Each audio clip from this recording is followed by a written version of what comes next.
رسول نے فرمایا کہ مجالس کو زینت و علی مولا کے ذکر سے. اب سوال ہوگا کہ مجلس کسے کہتے ہیں؟ توجہ ہے کہ نہیں؟ مجلس کا پتہ چلے گا تو آپ کو پتہ چلے گا نا کہ میں اس کو زینت ہوں.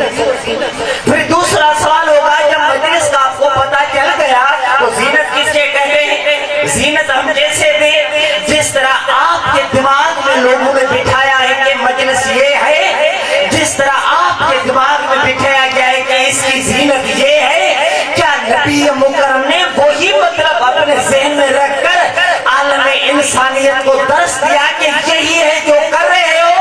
یا نبی نے یہ نہیں کہا؟ نبی نے کہا کہ جو آپ سوچ رہے ہو وہ نہیں، جو میں محمد سوچ رہا ہوں. اگر ایسی مجلس ہوگی، ایسے زینت ہوگے، تو میں کہہ رہا ہوں کہ جب ایسی مجلس کرو تو ذکر کے ذریعے زینت ہو.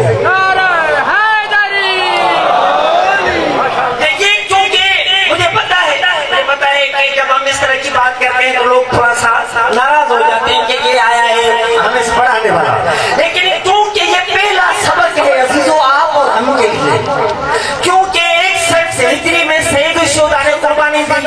آج 1445 سال میں آپ اور ہم رہ رہے ہیں. جن لوگوں نے مجلس کی عظمت کو سمجھا، مجلس کے مقصد کو سمجھا، وہ اتنے باکمال ہو گئے ہیں کہ اللہ اور اس کا رسول ان سے خوش ہے. اور جن لوگوں نے مجلس کے مقصد کو نہیں سمجھا وہ آج بھی بھٹک رہے ہیں اور راستے کی تلاش میں ہیں کہ اس مجلس کے ذریعے آخر ہمیں لینا کیا ہے. ظاہر ہے سارے مل کر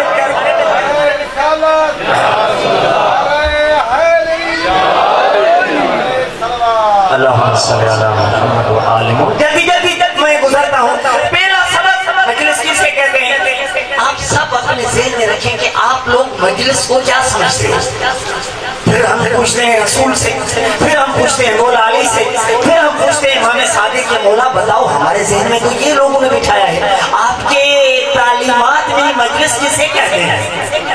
ایسا ہے کہ نہیں؟ آپ کے ذہن میں جو بھی ہے اپنی تصویر بنا کے رکھیں. ہمارے میں تھوڑی مثال کے ذریعے واضح کرتا ہوں. ہمارے یہاں مجلس کیا ہے بھائی؟ مجلس ایسی ہونی چاہیے کہ اس طرح لوگ بیٹھے، کوئی پڑھنے والا ہو پڑھے، واہ واہ بھی ہو، نعرے بھی لگے، گریا بھی ہو، اور اس کے ساتھ ساتھ کھانے پینے کے لیے مولا کی نیاز بھی ہو. مجلس ہے. اس کے علاوہ کوئی تصویر ہے؟ اس کے علاوہ مجلس کی کوئی تصویر ہے آپ کے ذہن میں کہ لوگ بیٹھے کالے کپڑے پہن کے آئیں، یا حسین کریں، گریا کریں، نعرے لگائیں، نیاز کھائیں اور چلے جائیں؟ اس کے علاوہ اور تصویر آپ کے ذہن میں آتی ہے؟ لیکن کیا جو آپ کے ذہن میں تصویر ہے رسول نے یہی کہا کہ اسی مجلس کو زینت و علی کے ذکر سے،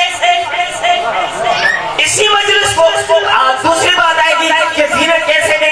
نعرے لگائیں ہم سارے مل کر، یہ زینت ہو جائے گی. علی علی کریں گے زینت ہو جائے گی.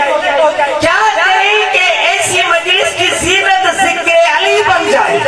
کہ مجلس کی میں تھوڑی سی لغوی معنی آپ کے سامنے پیش کرتا ہوں. عزیزو یہ لفظ مجلس عربی میں کہتے ہیں بیٹھنے کی جگہ. جہاں بیٹھے یہ مجلس ہے. ابھی کوئی قید نہیں ہے کہ آذان میں بیٹھے، مسجد میں بیٹھے، گھر میں بیٹھے، دفتر میں بیٹھے، کسی جگہ پہ بھی بیٹھے، فقط بیٹھنے کی جگہ کو مجلس کہتے ہیں. آپ جو بھی بڑے لکھے حضرات ہیں ڈکشنری کھول کے دیکھیے گا، الموجود سے لے کر عربی ہو، انگلش ہو، اردو ہو، جو بھی ڈکشنری کھولیں وہاں پہ دیکھیں کہ مجلس کے لفظ کو کس معنی میں استعمال کیا جائے. کہتے ہیں مجلس کا مطلب ہے بیٹھنے کی جگہ. گھر میں بیٹھے، آفس میں بیٹھے، دفتر میں بیٹھے، امام بارگاہ میں بیٹھے، جس جگہ بیٹھے یہ مجلس ہے. آپ کہیں گے مولانا یہ بعد میں جو لفظ آتا ہے عزا، مجلس عزا، اس کا مطلب کیا ہے؟